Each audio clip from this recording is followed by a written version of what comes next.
Time to whip out your key points. We're heading to Monktown today. Welcome to the Attic Dungeon. My name is Sam, and whether you want to be Jackie Chan or Spider-Man, I'm here to help you with everything. This is the point where I invite you to push the like button, the subscribe button, the little bell. Hell, YouTube has so many buttons nowadays. Just push them all and make me happy. Also, as always, I want to thank you for watching my stuff. What I also want to do today, and they're not paying me to do this, but I really believe in what they're doing. Right across the corner from where I live, a board game lounge bar has opened up. They're called Nerdscape. They organize events. They have a wonderful collection of games that you can play in the bar while you're drinking, free of charge. The game's wonderful. And they will be organizing stuff like Dungeons and Dragons sessions. I will be DMing there as well, so if you want to experience me as your DM without begging me for it, you can actually just come there. I will include a link in the section down below if you would be interested. If you're from my neighborhood, if you're from Belgium, go and visit them. Everybody else, time to move to Belgium, I'm afraid. Now let's get on with the show. Yes, today I continue my journey through all of the classes, and we are going to be talking about the monk today. Everybody knows the monk as a Asian wannabe guy in your group, but actually it's a really fun class to play. I've been playing it lately as well in a Storm King's Thunder campaign. I'm having loads of fun with Grud, my very special monk. What do people expect from monks in a party? Actually only two things. They want you to punch things very, very, very hard.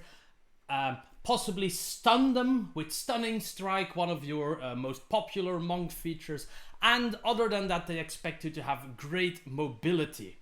And that is really the monk class in a nutshell. Nice damage output, and you're all over the place.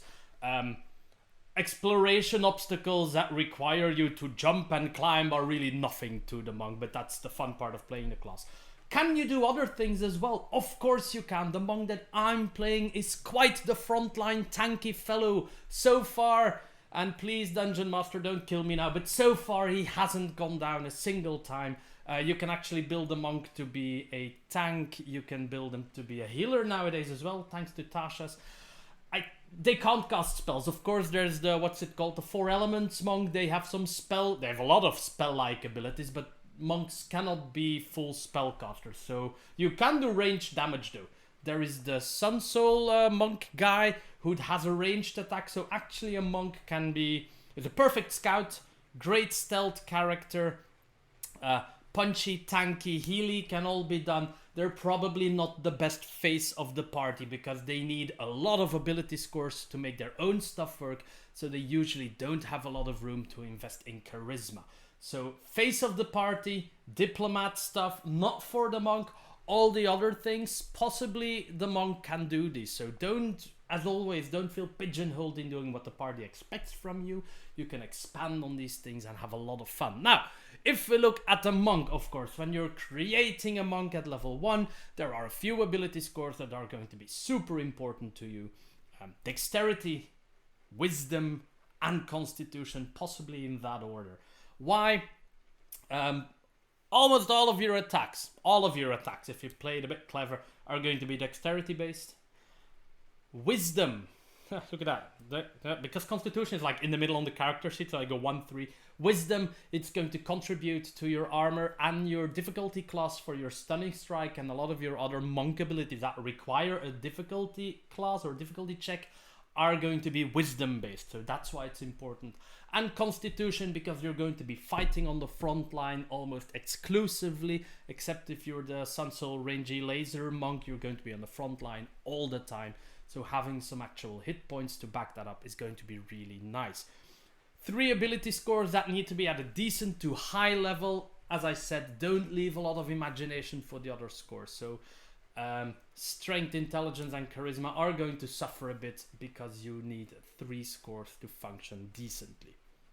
Alas. Now, at level 1, what do you get? You get a D8 hit die, so you're on the front lines with a D8 hit die.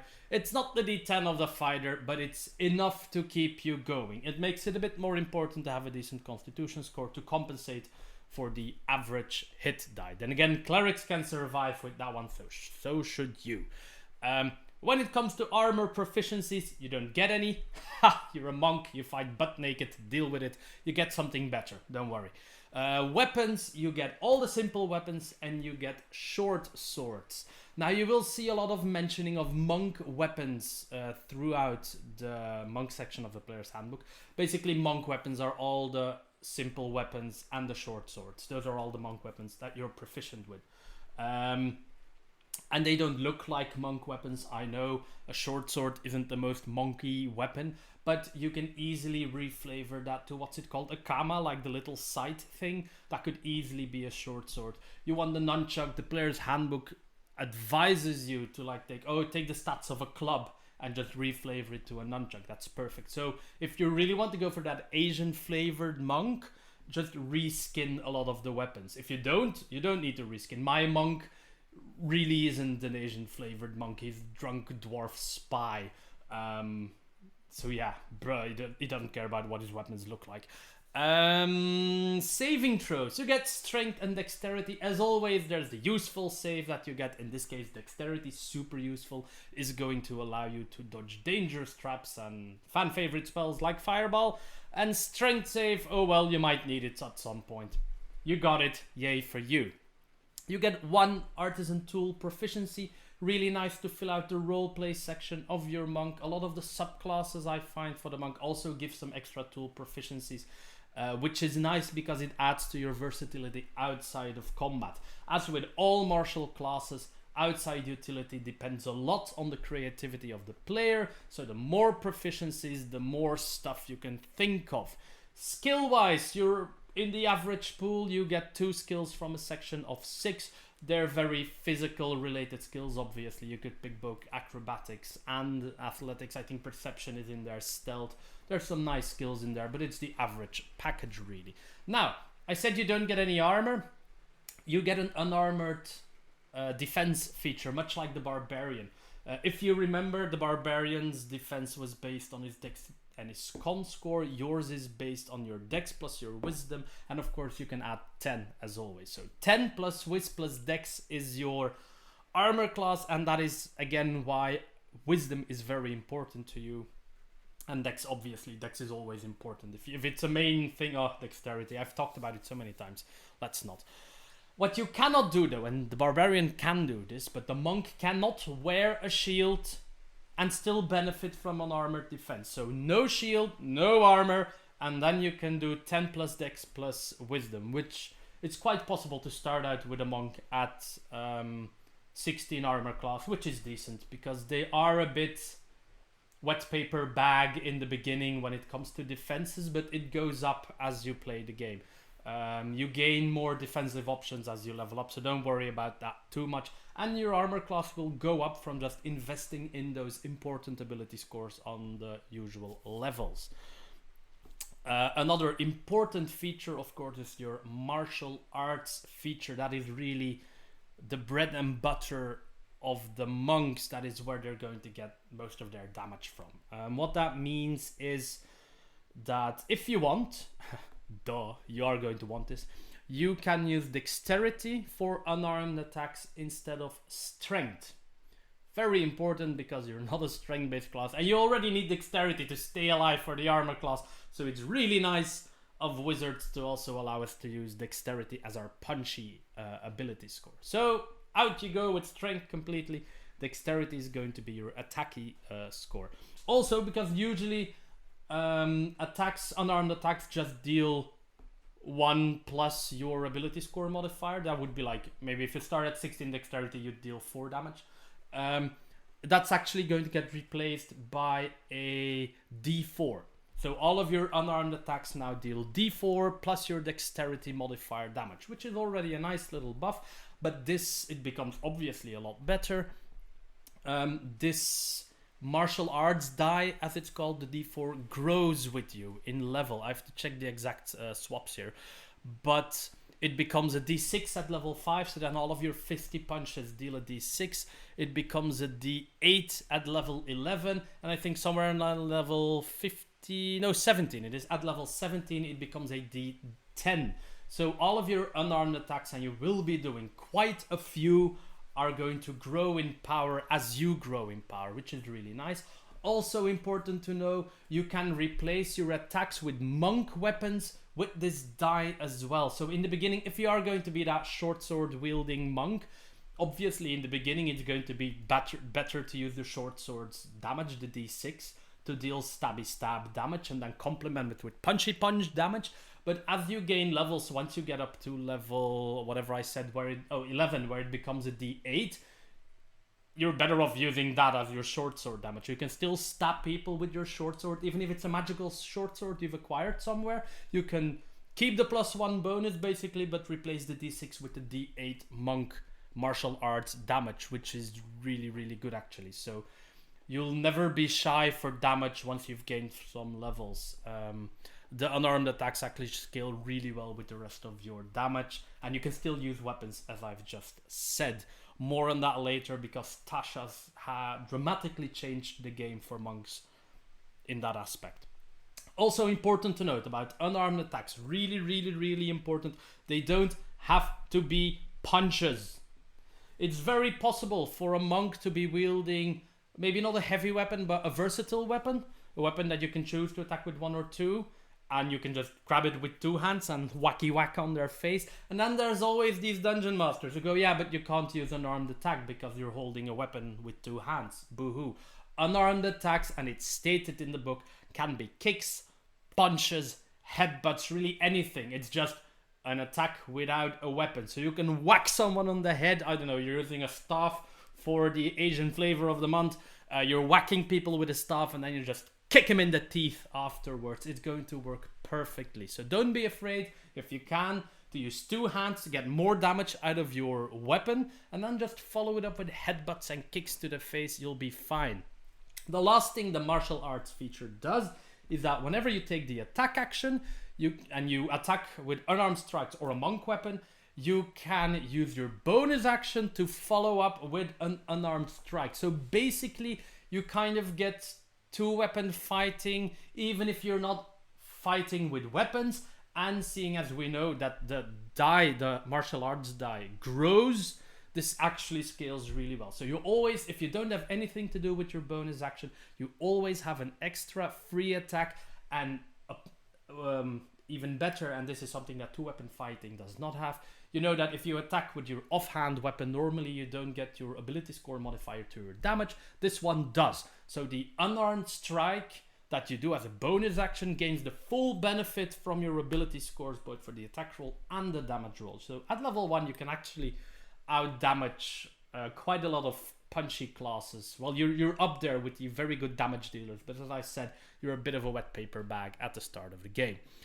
And that should be most of your level 1 monk features. Onward then to level 2, and you get quite a bit of stuff at level 2. The first thing you get is access to ki, another main monk feature. You now have ki points to perform special abilities with.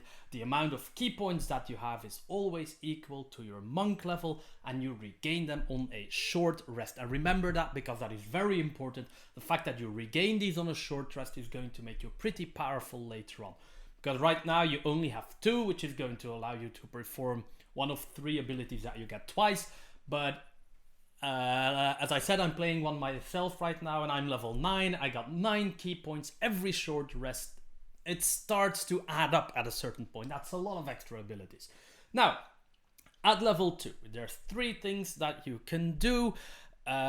First off, very popular choice is the flurry of blows. If you take the attack action and spend the ki point instead of 1 unarmed bonus attack, you can do 2. So yes, now at level 2 you are attacking 3 times in a turn, each time with full benefit from your ability score modifiers. That is a lot of damage. Let's not beat around the bush here. That is a lot of damage. Another option is it's also as a bonus action to spend 1 ki point, and you can take the dodge action on your turn. Dodge basically means that everything has disadvantage when trying to attack you with attack rolls, and you have advantage on dexterity saving throws. It synchronizes well with one of the subclasses But on its own, it's a really nice defensive option. As I said, wet paper bag, having dodge at your disposal for the cost of 1 key point is actually a very good option. And then the second one is Step of the Wind, again for 1 key point, and as a bonus action, the monk is going to be really bloated on bonus action options, by the way, in case you hadn't noticed yet. So for 1 key point, you can either disengage or dodge as a bonus action. That's a bit like cunning action for the rogue. Your distance, your jump distance also gets doubled for that turn. Yes, the rogue can do it for free. You have to pay a key point for it, but you can also punch people in the face 3 times in a turn, and that is something the rogue cannot do. So those are your 3 options at level 2. You also gain unarmored movement at level 2. This is a feature that will get upgraded later on, but in first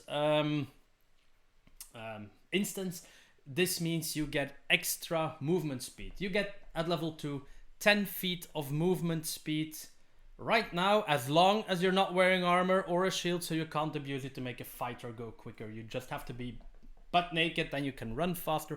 And if you look at the monk table, you will see that this speed bonus increases every so often. I have to have a look to give you some numbers there. At level 6 it becomes 15 feet, then at 10 it becomes 20 feet, and then by level 20 you have a 30 feet movement speed bonus on every turn. So the monk, as I said, people expect them to be very mobile and running around the place. Having double movement speed will do that for you, especially if you can dash as a bonus action.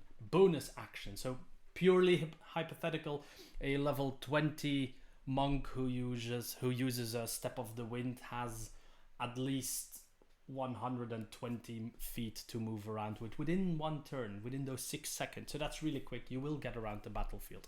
At level 9, this ability is going to receive a very important upgrade.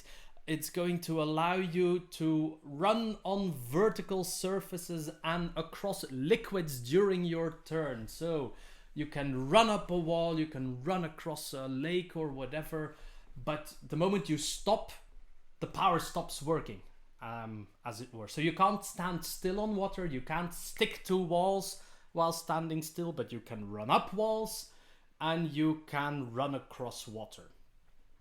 And that is going to give you a lot of movement options, especially in combination with one of your other abilities. This is going to be really great for overcoming a lot of exploration obstacles.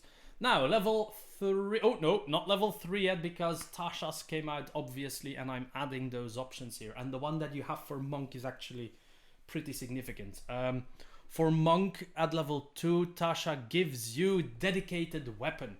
And what this allows you to do is, at the start of a day, I think it is, you can select a weapon, and there's a few conditions. You have to be proficient with the weapon, it has to be a martial or a simple weapon, so no exotics if that's still a thing, and it cannot have the heavy or special properties. So it's not everything, but it's a decent list. And this weapon is also a monk weapon for you, and hence will be able to trigger all the monk features that handle monk weapons as one of the requirements. This is really good for those races that receive weapon proficiencies as part of their racial bonuses. Lovely example, I'll go back to my very own Grud. Grud is a hill dwarf, so that means he has proficiencies in warhammers and battle axes because he's a dwarf. So that also means that from level 2 and onwards, my dwarf, instead of using that silly short sword with a d8, could use the d10 battle axe or warhammer by using his dexterity bonus, because it is now a monk weapon. So I'm swinging a warhammer based on dexterity, eat your heart out finesse weapons, and I can use it in its versatile state, let's say. So I can swing it around for the d10 plus my ability score modifier, aka my dexterity bonus, and then follow up, spend the key point, flurry of blows, 2 more punches, d4 plus dex. That is a lot of damage, and to be honest, for the early levels in Monk, this is a significant damage boost, and it really makes your race matter on a different level than where your ability score bonuses come from, because again, Tasha's allowed you to swap those around, so nobody really cares about those anymore. Well, I don't care about those anymore. I know a lot of people still do, but having a monk wield a longsword, a warhammer, a battle axe are really nice options. I love it. It also fits the theme of my monk really well for some reason. So dedicated weapon, you gain it at level 2, and it's actually a pretty important feature in my personal opinion for the monk to have. It's not necessary. If your race doesn't have those weapon proficiencies, don't worry, you'll be fine. But if you do, usually those races don't necessarily have a dexterity bonus, so you can now balance that out by having a lot better weapons to swing around. It also opens up your range of usable weapons quite a bit, and thus also of loot you could potentially appropriate to use for your personal goals. Then we go to level 3. Obviously there's a subclass choice here. Subclasses, we'll talk about those in another video, not today. But you also gain deflect missiles, which is a different use for your reaction. A monk is going to have a lot of different uses for all of their possible actions. Actually quite love it, to be honest. What you can do is when somebody hits you with a ranged weapon, you can try to deflect the missile by using your reaction. How that works is very simple. You roll a d10 plus your dex modifier plus your monk level. At level 3 with a 16 dex monk, that would mean d10 plus 6. And you reduce the damage by that amount. So that's already nice. You can just prevent range attacks even though they hit you. Again, great defensive feature to complement or compensate rather your paper bag level a bit. Even better though, if you manage to reduce the damage to 0, and if it's small enough, very important, if it's small enough to hold in one hand, you can actually spend the key point and make a ranged attack with whatever weapon you just got. Even if it's just an arrow, you can just throw it back. If it's a javelin, throw it back. Anything they throw at you that's small enough to wield in one hand, you can catch it and throw it back. Doesn't have to be against the same guy who shot at you, by the way. Doesn't have to be. You can catch it and throw it that way. Why? Because the attack has 20 feet range and 60 feet if you attack with disadvantage. So if some guy with a crossbow shoots you from half a mile away, you can actually catch the bolt and throw it to the guy who's standing 2 squares away from you. I absolutely love this feature. It is quite possible that it doesn't see a lot of play, but that's really because your DM is being a bit of an asshole then. I know people that because they know that monks will be able to just stop whatever ranged attack you send at them, they won't attack your monk from a distance. Which, okay, that's fun, I guess, you don't get hit, but they also deny you one of the more flavorful features, and a very strong feature, to be honest. So, tip for you, Dungeon Masters, if you have a monk in your party, attack them from a distance now and then. Allow them to use deflect missiles. It's fun, it creates nice moments, the player will feel fine, and hell, you have an infinite supply of minions anyway, what do you care? Thankfully my Dungeon Master isn't too shy to shoot arrows and other stuff at me, so I'm a very happy monk in that campaign. Again, Tasha's is giving us some stuff at level 3 here. It's key fueled attack, yes.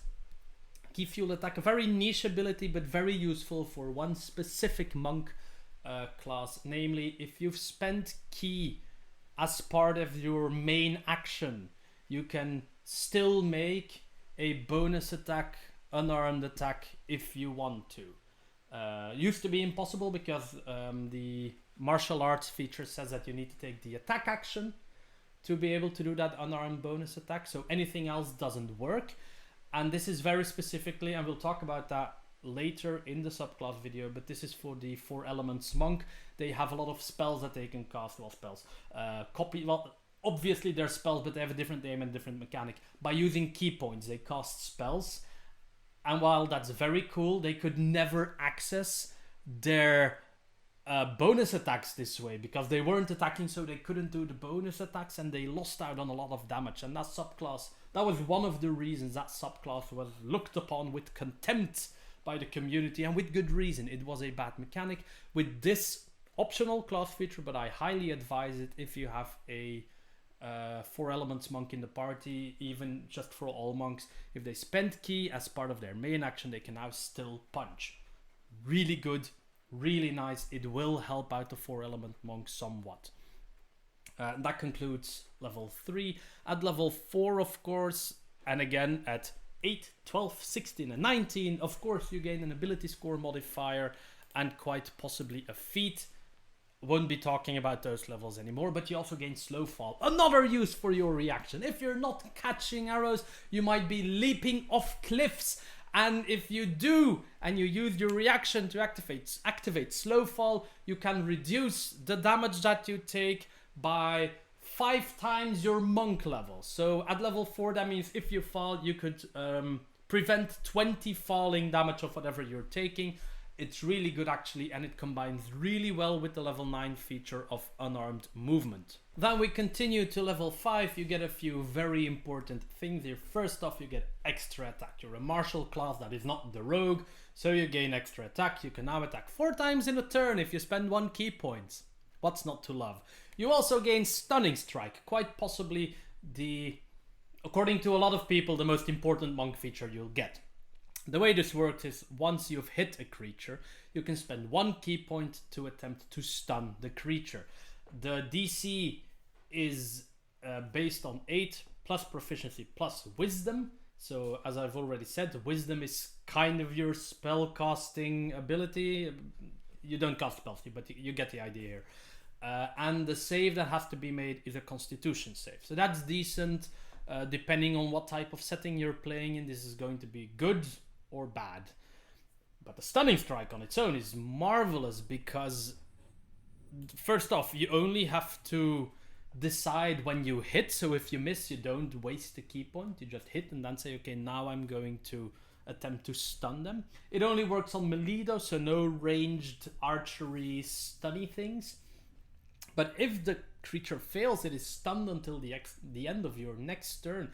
That means it gets no decent turn, and every attack roll against it has advantage. That is amazing. That is going to help out the party to nuke down 1 single creature. And it's also quite possible, if the dice are in your favor, to chain stun 1 creature, to just stun it because it failed its save. The turn after, it's still stunned. You can attack it again and re-stun it for a full turn. That, of course, would mean that it fails its saving throw again, which is not an automatically happening thing. So a spell like Bane or a Divination Wizard can be really helpful here. It's also possible to stun multiple creatures in 1 turn because you can target multiple targets with all of your many attacks, but this is going to be very key intensive, but it can be an encounter altering power if you use it that way. Tasha's gives you one last thing, and that is focused aim. I found this feature to be really useful in certain occasions. Basically, when you miss with an attack, you can spend 1, 2 or 3 key points to add +2, +4 or +6 to your attack roll. Really nice when you know, like once you've kind of deduced the armor class is like it's 14 or 15 and I've rolled a 13. Let's just spend the key point and I can still hit. This is a really cheap way of preventing your attacks to go to waste. And again, you have so many attacks that you cannot focus aim all of them because you'll be broke and out of key points every single fight if your dice are against you. But still, it's a nice ability to have. I've used it quite a bit, sometimes just for the fun of it, but often because you know you're very close to the armor class and you can just get there if you push a little bit extra. Level 6 then has something very important, has 2 things actually. Yes, 2 things. The first one I've already said, it's an upgrade of unarmed movement. Instead of 10 feet extra, you now have 15 feet extra, huzzah for you. And 6, very important, your unarmed attacks are now magical for the sake of overcoming resistances and immunities. This is very important because at higher levels, you're going to encounter creatures that are resistant or immune to physical attacks. So your fists would do nothing if it was not for this feature. It's not the flashiest level you have. You know, you run a bit faster and you have magical fists now. But it's a very necessary level to have. Then level 7. Again, 2 things. One is downright amazing. It's evasion. Evasion makes your dexterity saves even better than they already were. Let's say you're getting fireballed. Usually the scenario is you can save. If you save, you take half damage. If you don't save, you take full damage. But for you, now, for all dexterity saves that you have to make to take half damage, you take no damage if you pass the save and half damage if you fail the save. So you can completely avoid fireball damage and other dexterity related sources of damage. It's really good. It will come up now and then. It's not going to be the ability that is active every turn, but it's a good ability to have. The other ability that you have is very situational, but when you can use it, it's going to be amazing, because it's called Stillness of Mind, and it means that as an action you can end any charmed or frightened effect that is affecting you, obviously, right now. So if you would happen to get mind control because you don't have proficiency in the wisdom save, even though you're a wisdom based character, you can still just a turn after be like, nope, I'm not mind controlled anymore. And that is really strong. Again, permitting that the DM actually targets you with stuff like that. Some creatures have automatic fear ability, so that's good. But it allows you to actually escape mind control, which is situational, but very good to have. Level 8, ability score increase, blah, blah, blah. Again, I'm also skipping the levels where you get subclass features, by the way. I don't talk about those, but you know the drill by now. Separate video. Level 9. Yes. I've already talked about the fact that this level allows you to run on walls and across water. What I didn't talk about yet, I mentioned that it's really good for exploration stuff and anything that has to do with height, but I'll sketch why a bit. So imagine you're standing atop a, let's say, 150 feet high cliff, and you're in a hurry, you're being chased or whatever, so you don't have infinite time. If you have infinite time, you can just run down, I think. Nothing stopping you from running down. Maybe a DM. Could be that a DM says, yes, you can run down your dash distance, which for most of you is going to be 90 feet by now, because you've gained 15 extra movement speed on top of the 30 that you have. So either you have 45 movement speed if you're a normal creature, you might have 50 if you're some form of elf, or you might have 40 if you're a dwarf like Grud. But still, you can run down 80 to 100 feet. Then you can jump off, and before you land, use your reaction to activate slow fall, which is going to, at this point, reduce 45 falling damage, which will leave next to nothing when you land, if any. And this way, height is never an issue for you. At this point, anything that's like 150 feet down is not a problem for you, as long as you have a wall to run part of the run down. It's that simple. It's situational, but it's an amazing ability. This is also really good in combat, by the way. If enemies are blocking a hallway, just run across the walls and the ceiling, land behind them, punch them in the butt, and then the barbarian can still charge them and attack them as well. So it's a really good feature in combat and outside of combat. I've been using it loads since I got it, to be honest. Level 10. More movement speed, yay, and purity of body, which is my least favorite monk feature, because I get it, we get a lot of amazing features. I mean, so far the monk features have been very good, but this one is a bit lackluster. You are immune to diseases and poison. It's not bad. I mean, it is going to save you from some stupid effects, I guess, but it's the level at which you get it. Paladins get this at what, level 3 or level 5? Can't remember, but you get it at level 10, which is the level where other people are starting to access teleports and stuff, and you're just not sick anymore. Whoop-de-doo. There's a good reason why we get stuff like this. Further down the line, we're going to get some amazing abilities. So yes, you can't get poisoned, you can't get ill anymore. It's actually pretty good, but not as wow as running up the walls, you know. Level 11 is a subclass feature, 12 is an ability score, but 13 is the Tongue of Sun and Moon. This simple but ruthlessly efficient feature allows you to understand all languages that are spoken to you, and everybody will understand you if you want. It says you can touch the key of other people's minds. it doesn't mention that it's an action. You don't have to spend any key points for it, but if you focus yourself a little bit, you can understand anything and other people can understand you. I think they put that in there to indicate that it's optional. If you don't touch the key of other people's minds, you can still talk to your party members without the foreign creature understanding you. But if you focus a bit, you understand all languages as long as they're spoken. You won't understand written languages. You still need, I don't know, there's a warlock feature that grants you that, to read ancient scrolls and books. Just give those to the wizard. Nobody cares. Or the cleric, I think, has a spell for it as well. But you can speak to everyone and they can speak to you.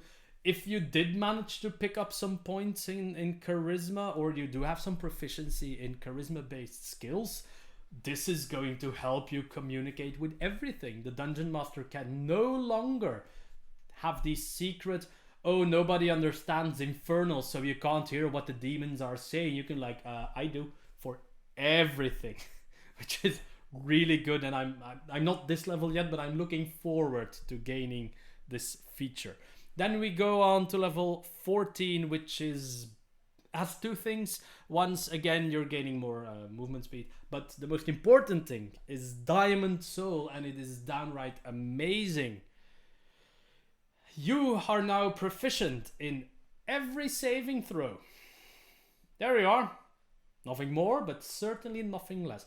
All 6 saving throws are now proficient. You started out with strength and dexterity, but now you've gained constitution, intelligence, wisdom, and charisma as well. Huzzah! And that's not it. If you would happen to fail a save, you can now spend 1 key point to reroll, and you have to use the new result though. Which honestly, who cares? Because you already failed. There's no such thing as a critical fail on saving throws, so you can't do any worse than failing the save. You can only improve on the save. This is going to be a huge boost to some of your saves because your proficiency is already, was it 4 or 5 by now? I think I have to check that actually. Is the proficiency, we're level 14, our proficiency is +5. Yes, so that's a +5 boost to 4 of your saving throws. That is amazing. Period. Enjoy this ability. This will come up a lot of the time, especially at higher levels, but now you are on a defensive matter of speaking, you are now very strong and you should enjoy it. Level 15, you just received a very awesome feature, so now you get one of those more cosmetic features again, though it still has advantages. You gain Timeless Body at level 15. This basically means you don't suffer the effects of old age, so even if your monk is 75 years old, he's still going to whoop ass like he's, I don't know, 25. You can't be aged magically, which, I don't know, can be beneficial in some campaigns, I guess. And you don't need food or water anymore. So you can be stuck in a dungeon for 7 years and you'll come out fit as a fiddle.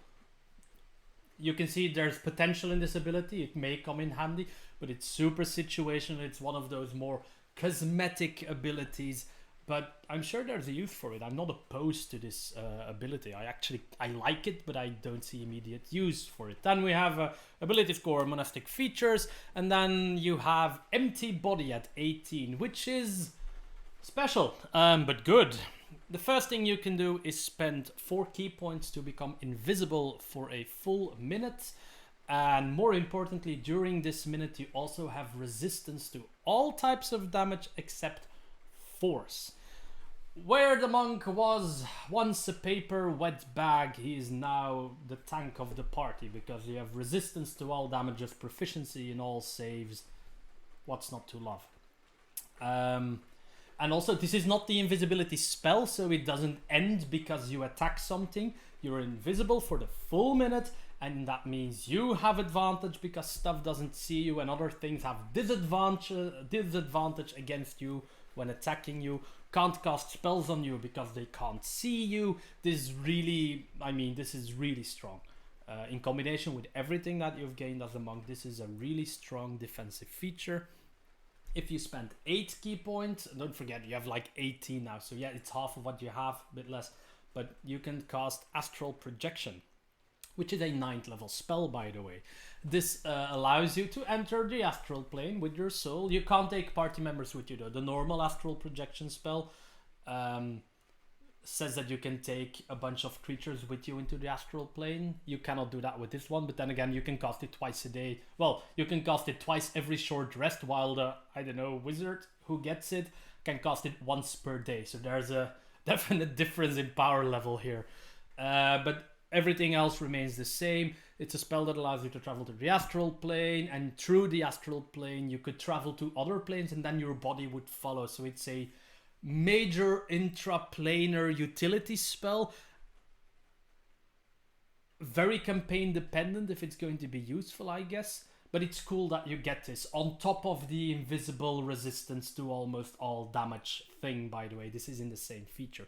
And then at level 20, Perfect Self, another capstone feature that is a little bit disappointing, but who knows, it might come in handy. At level 20, if you start combat without key points, you gain 4, so you can do some stuff, which is good. It's not horrible, but like most capstone features, it's subpar.